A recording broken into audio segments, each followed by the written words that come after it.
যখনই তুমি বিপদে পড়ো তখন মনে হবে যেন পুরো পৃথিবী তোমার বিরুদ্ধে। মনে হচ্ছে জীবনটা টাকা, সম্পর্ক এবং কাজের জন্য একটা যুদ্ধে পরিণত হয়েছে।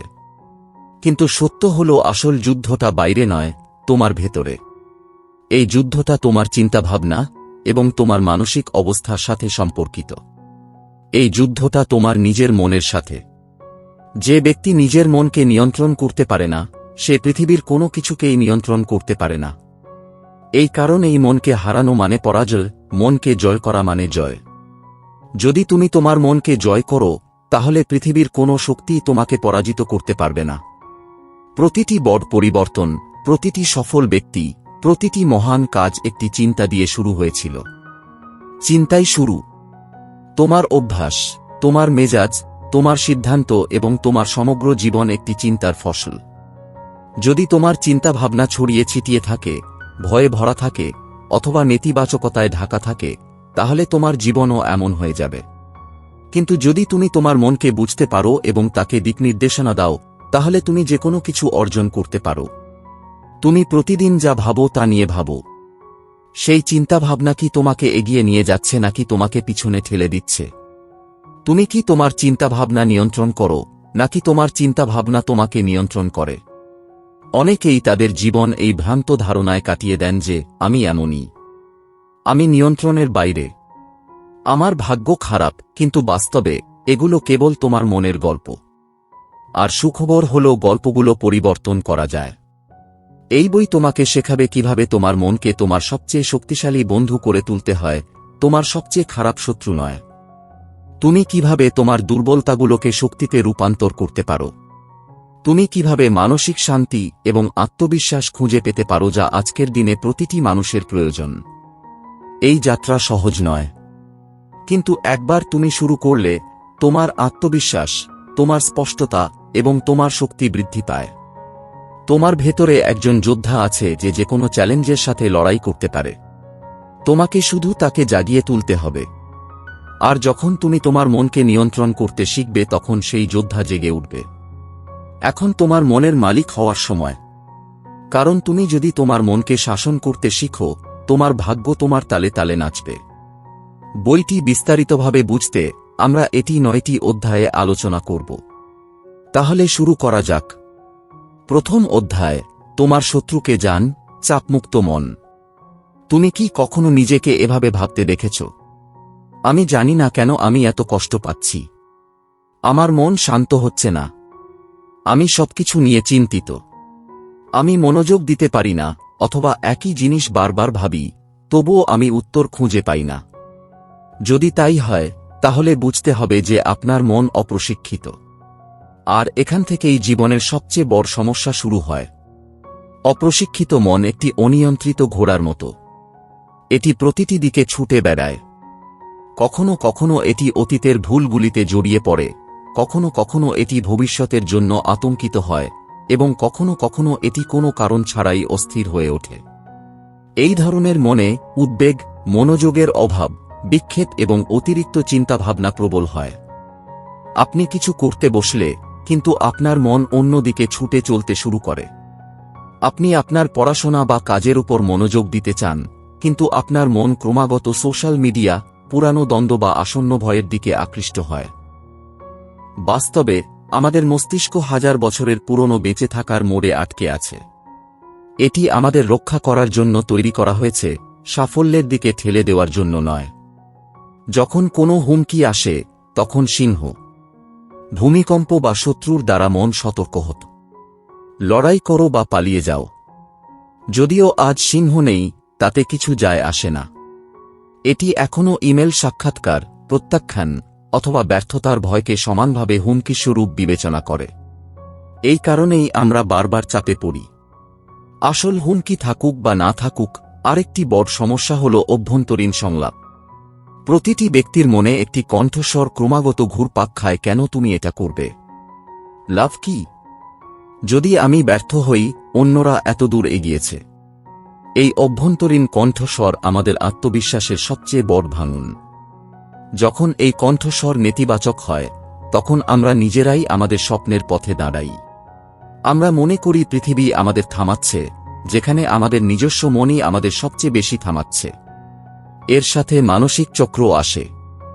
বারবার একই চিন্তাভাবনা পুনরাবৃত্তি করার অভ্যাস। আমি কেন এটা করলাম? যদি এটা হতো, আমি যদি এটা করতাম। এই চিন্তাভাবনাগুলি থামে না। এগুলি মনকে ক্লান্ত করে এবং ধীরে ধীরে আমাদের শক্তি নিঃশেষ করে দেয়। তাই এই অধ্যায়ের সবচেয়ে গুরুত্বপূর্ণ বিষয় হল, যদি আপনি আপনার মনকে প্রশিক্ষিত না করেন, তবে এটি আপনার বিরুদ্ধে কাজ করবে। কিন্তু যদি আপনি এটি বুঝতে, নিয়ন্ত্রণ করতে এবং পরিচালনা করতে পারেন, তবে এই একই মন আপনার সবচেয়ে বড় শক্তি হয়ে উঠবে। মনে রাখবেন, একটি অপ্রশিক্ষিত মন আপনাকে পিছনে রাখে, যখন একটি প্রশিক্ষিত মন আপনাকে উঠতে দেয়। এখন এই অদৃশ্য শত্রুকে চিনতে এবং এটিকে জয় করার জন্য প্রস্তুতি শুরু করার সময়। দ্বিতীয় অধ্যায়, আপনি আপনার চিন্তা নন। যখন আপনার মনে একটি নেতিবাচক চিন্তা আসে, যেমন আমি অকেজো, আমি এটা করতে পারি না, সবাই আমাকে পরিত্যাগ করবে, আমরা তাৎক্ষণিকভাবে এটি বিশ্বাস করি। আমরা মনে করি যে যদি এই চিন্তাভাবনা এসে থাকে, তবে এটি সম্ভবত সত্য। কিন্তু এটিই সবচেয়ে বড় ভুল। আপনার চিন্তাভাবনা আপনি নন। এটি বোঝা মানসিক শান্তি এবং আত্মবিশ্বাসের প্রথম পদক্ষেপ। প্রতিদিন 60,000-এরও বেশি চিন্তা তোমার মনে প্রবেশ করে, কিছু ভালো, কিছু খারাপ, কিছু অকেজো, আর কিছু ভীতিকর। এই চিন্তাগুলো স্বাভাবিক, কারণ মনের কাজ হল চিন্তা করা। কিন্তু প্রতিটি চিন্তাকে বিশ্বাস করা, তার প্রতি প্রতিক্রিয়া দেখানো এবং সেই চিন্তার ভিত্তিতে নিজেকে বিচার করাই আসল ফাঁদ। তোমাকে চিন্তাটা পর্যবেক্ষণ করতে হবে, কিন্তু তার উপর কাজ করা উচিত নয়। এটাই শিল্প। চিন্তাগুলো পর্যবেক্ষণ করো, কিন্তু তাদের দাস হয়ে যেও না। তোমার ভেতরে দুটি কণ্ঠস্বর আছে। একটি যে ক্রমাগত কথা বলে, সমালোচনা করে, ভয় দেখায়, আশা জাগায় এবং তারপর তা ভেঙে দেয়। আরেকটি যে শান্ত, স্থির, সবকিছু পর্যবেক্ষণ করে কিন্তু কিছুই বলে না। প্রথম কণ্ঠস্বর হল তোমার ভেতরের বর্ণনাকারী, ভেতরের গল্পকার, যে তোমাকে তোমার অভিজ্ঞতা সম্পর্কে বলে, তোমার লালন পালন এবং সমাজ থেকে তুমি যা শিখেছ তার উপর ভিত্তি করে এটা ক্রমাগত কথা বলে। এটা বলে, তুমি সব সময় দেরি করো, তোমার মতো মানুষ সফল হয় না, দেখো সে তোমার চেয়ে এগিয়ে গেছে। অন্য কণ্ঠস্বর হল তোমার আসল স্বভাব, সত্যিকারের স্বভাব, যে এই সব দেখে কিন্তু শান্ত থাকে। এখানেই তুমি তোমার মনের উপর নিয়ন্ত্রণ অর্জন করতে পারো। তাহলে এখন প্রশ্ন জাগে, তুমি এই দুটির মধ্যে কিভাবে পার্থক্য করবে? যখনই তোমার মনে কোন নেতিবাচক চিন্তা আসে, তখন এক পা পিছিয়ে যাও এবং তা পর্যবেক্ষণ করো। এটা অনেকটা ট্রেনের মতো, যা খুব ধীরে ধীরে প্ল্যাটফর্মের পাশ দিয়ে যাচ্ছে। ট্রেনে ওঠার পরিবর্তে তুমি তা পর্যবেক্ষণ করতে পারো।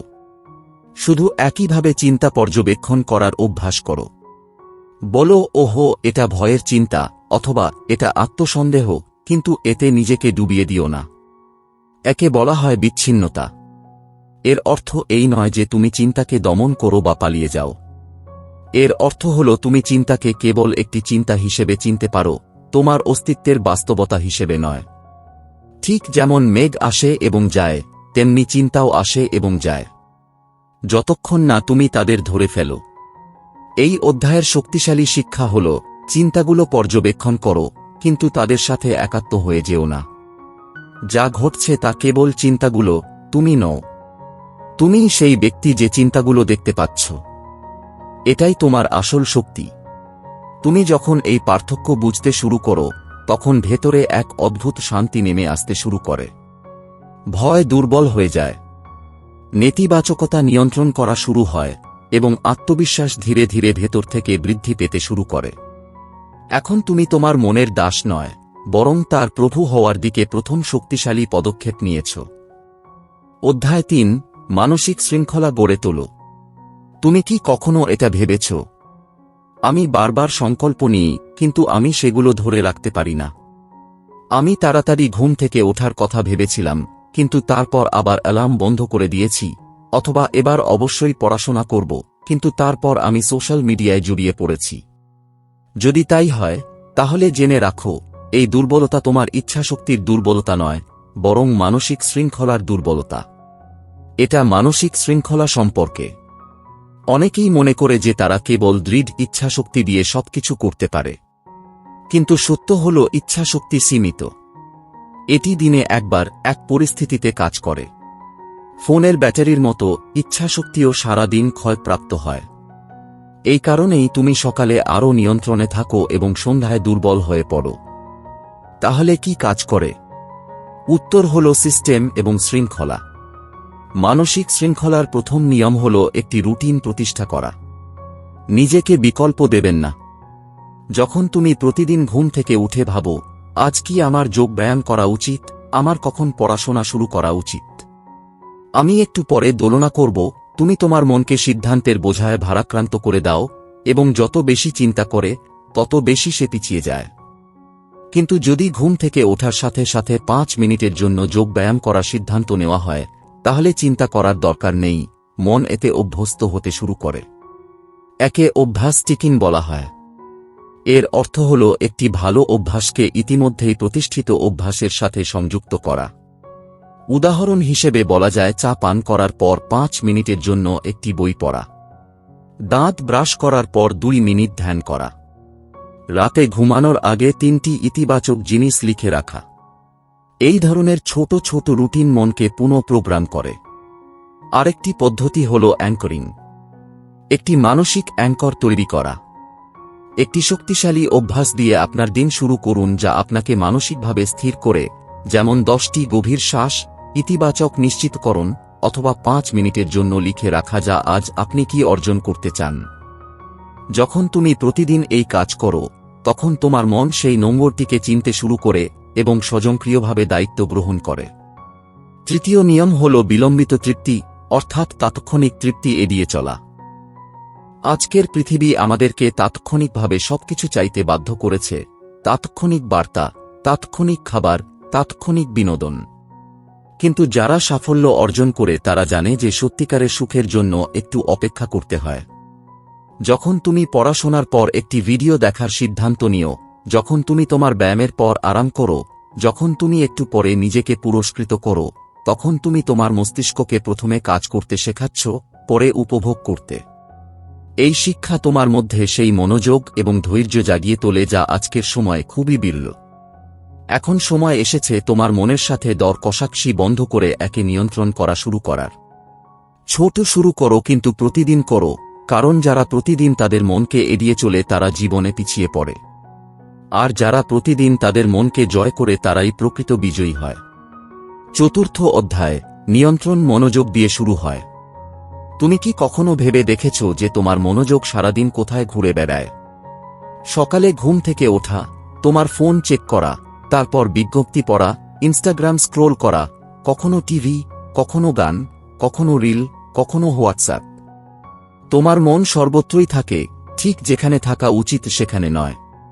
আর সেই কারণেই তুমি ক্লান্ত, বিভ্রান্ত হয়ে পড়ো এবং কিছুই করতে পারো না। মনে রেখো, তোমার মনোযোগ যেখানে যায়, তোমার শক্তিও সেখানে যায়। যদি তোমার মনোযোগ বিক্ষিপ্ত থাকে, তোমার শক্তিও বিক্ষিপ্ত থাকে। কিন্তু যদি তোমার মনোযোগ কেন্দ্রীভূত থাকে, তাহলে তুমি পাহাড় সরাতে পারো। আজকের পৃথিবী প্রতি সেকেন্ডে তোমাকে বিভ্রান্ত করার জন্য তৈরি। সোশ্যাল মিডিয়া তোমাকে ডোপামিনের ছোট ছোট ইনজেকশন দেয়।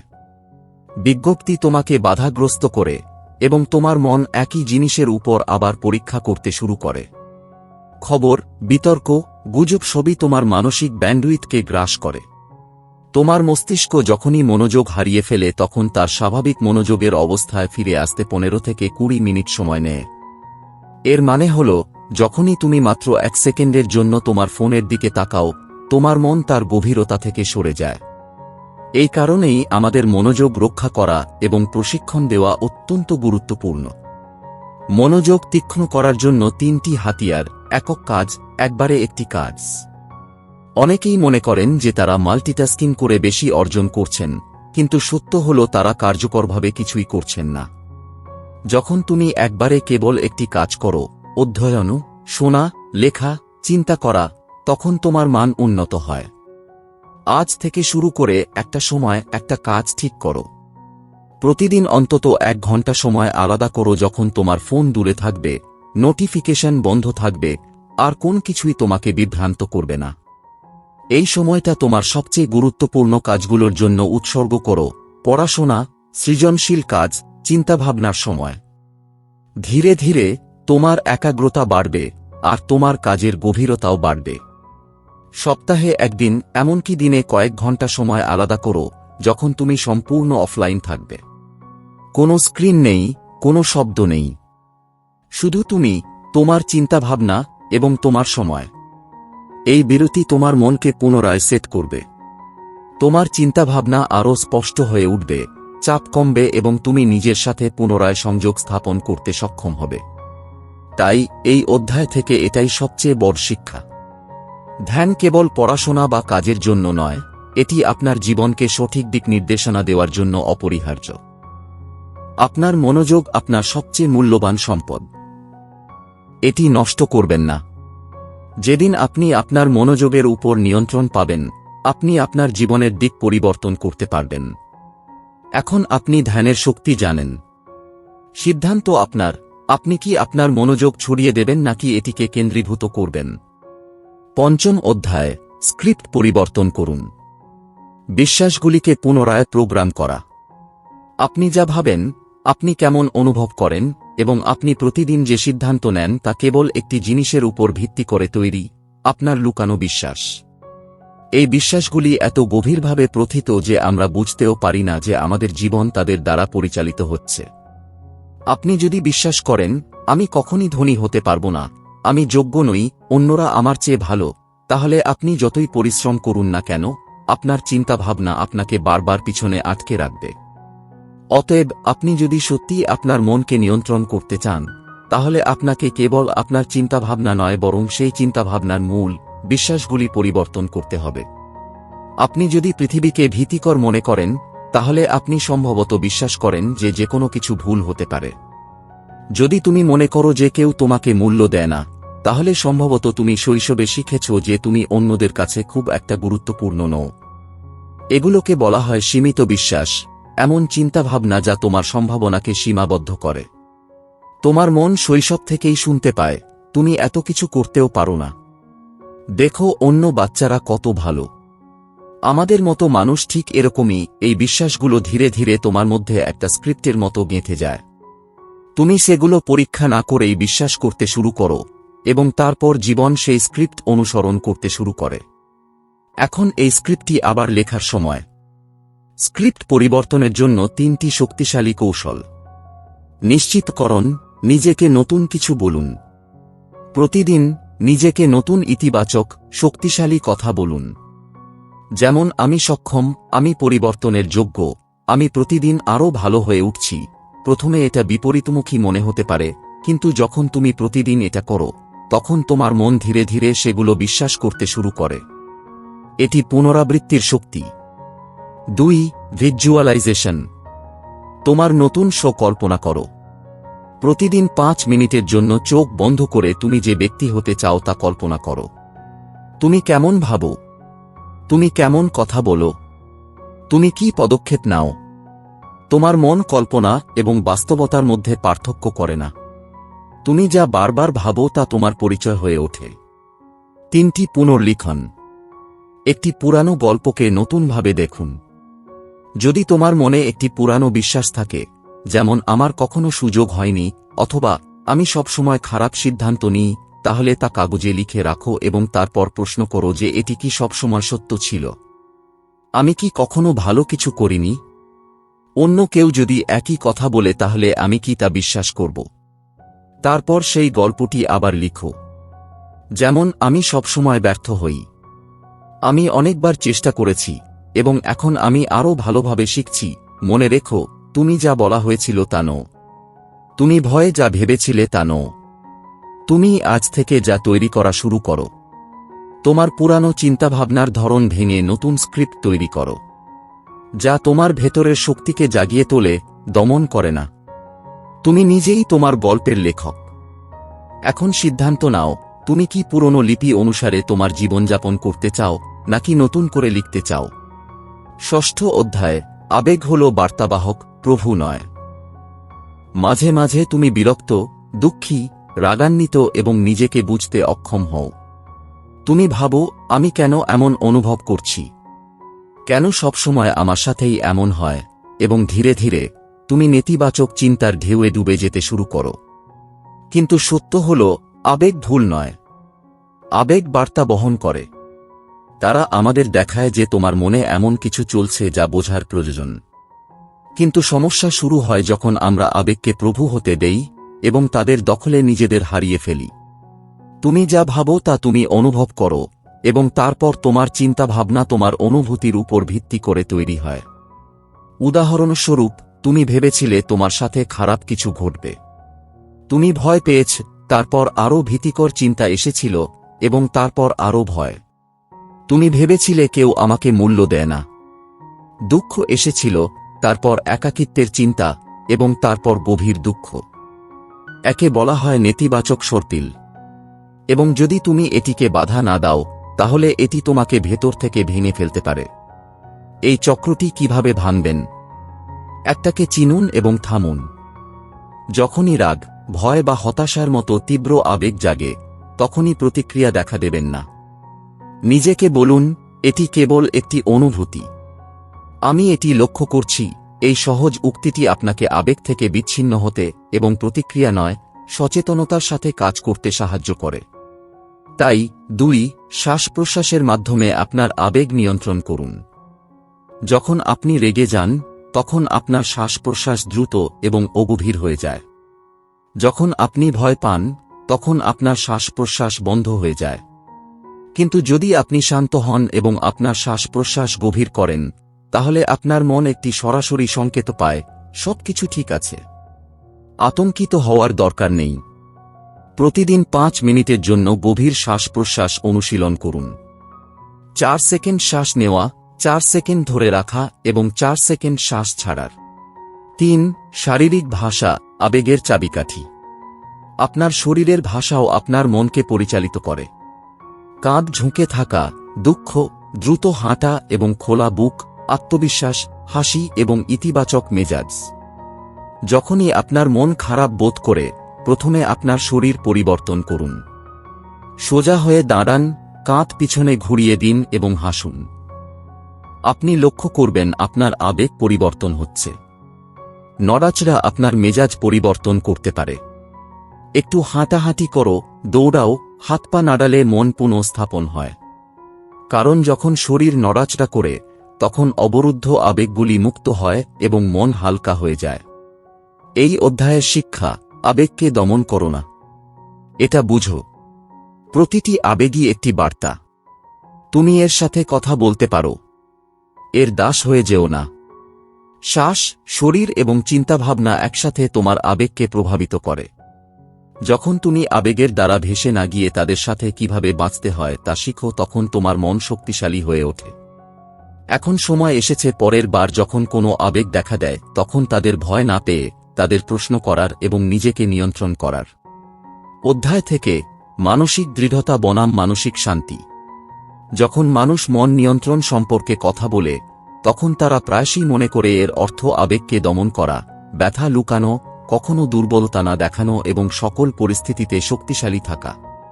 কিন্তু আসল প্রশ্ন হল, জয়ের একমাত্র উপায় কি কঠোর হওয়া, নাকি ভেতর থেকে শান্ত, স্থিতিশীল এবং ভারসাম্যপূর্ণ থাকা আরও শক্তিশালী?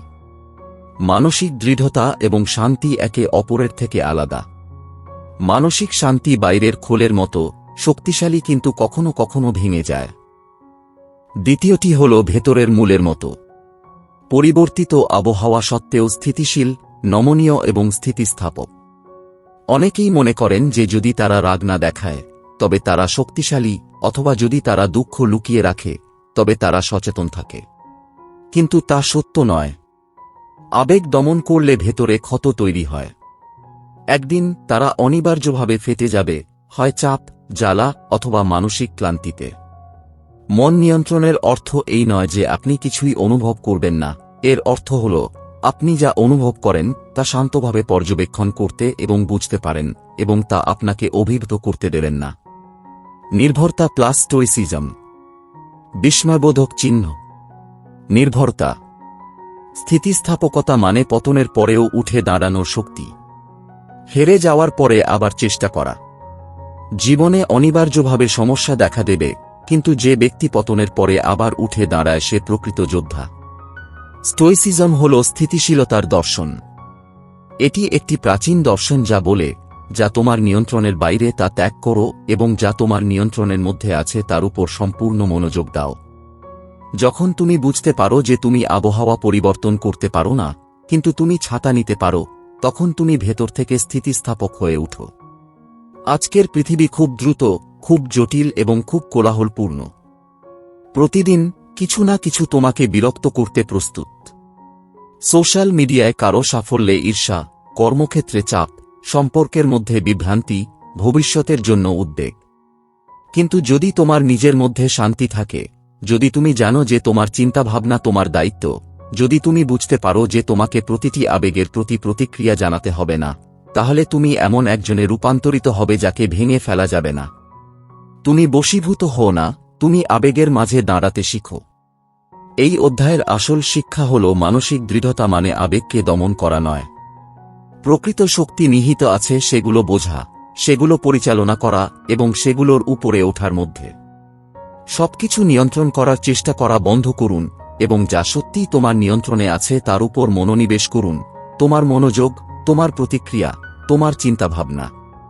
যত বেশি নিজেকে শান্ত করতে শিখবেন, ততই আপনি পৃথিবীর সবচেয়ে শক্তিশালী মানুষের চেয়েও শক্তিশালী হয়ে উঠবেন। এখন আপনি জানেন যে একটি শান্ত মন সবচেয়ে জেদি।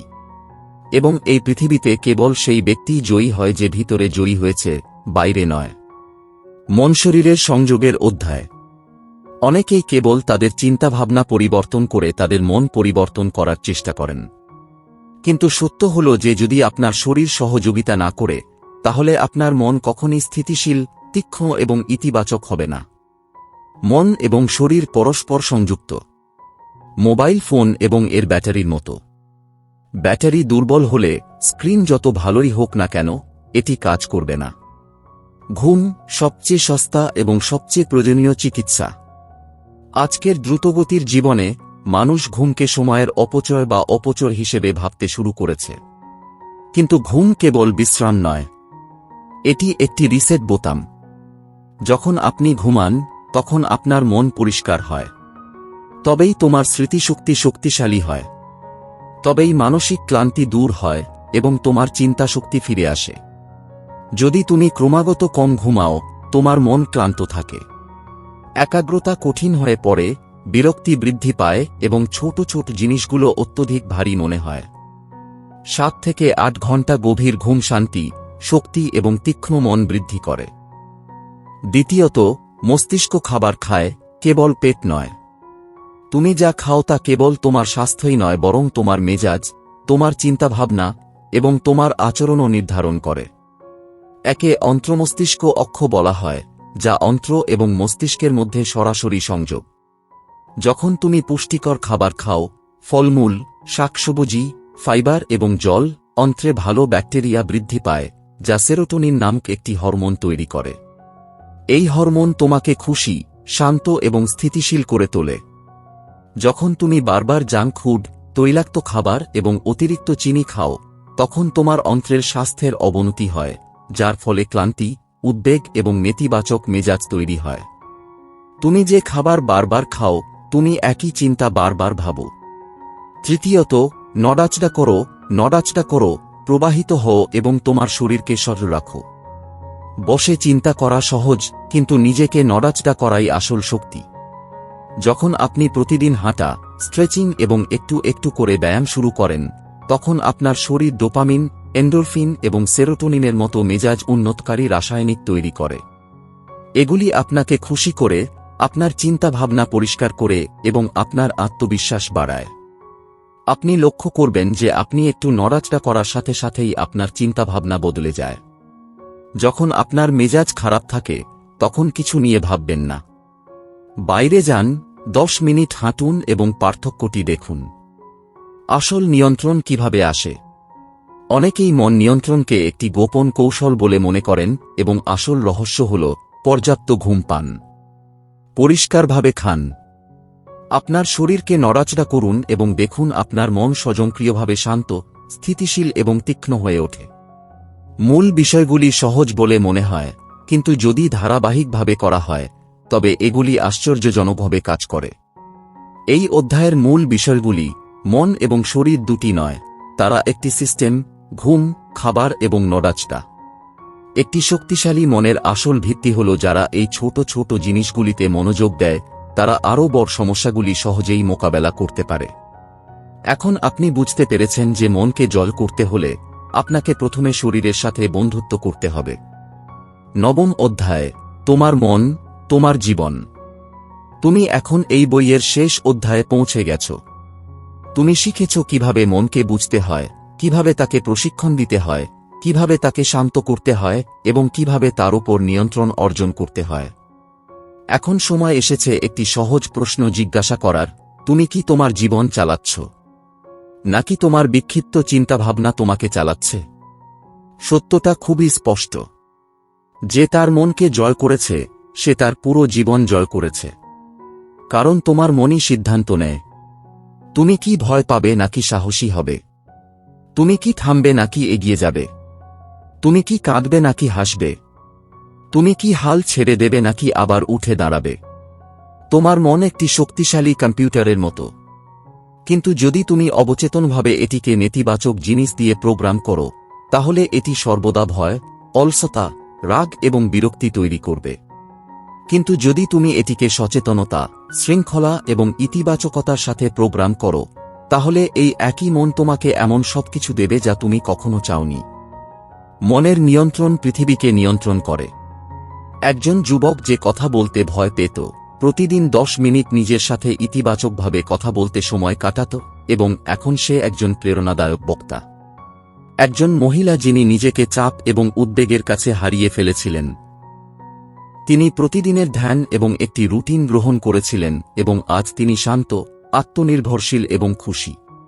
একজন ছাত্র যে বারবার ব্যর্থ হতো, তার সকালের অভ্যাস পরিবর্তন করে সোশ্যাল মিডিয়া ছেড়ে দেয় এবং 6 মাসে শীর্ষস্থানীয় হয়ে ওঠে। এই লোকেরা কোনো জাদু করেনি। তারা কেবল একটি জিনিস পরিবর্তন করেছে: তাদের মনের দিক, এবং অন্য সবকিছু পরিবর্তিত হয়েছে। এখন তোমার পালা। কে তোমার জীবন চালাচ্ছে? প্রতিদিন সকালে যখন তুমি ঘুম থেকে উঠো, তখন একজন চালকের আসনে বসে থাকে এবং দুজন লোক তাতে বসতে চেষ্টা করে।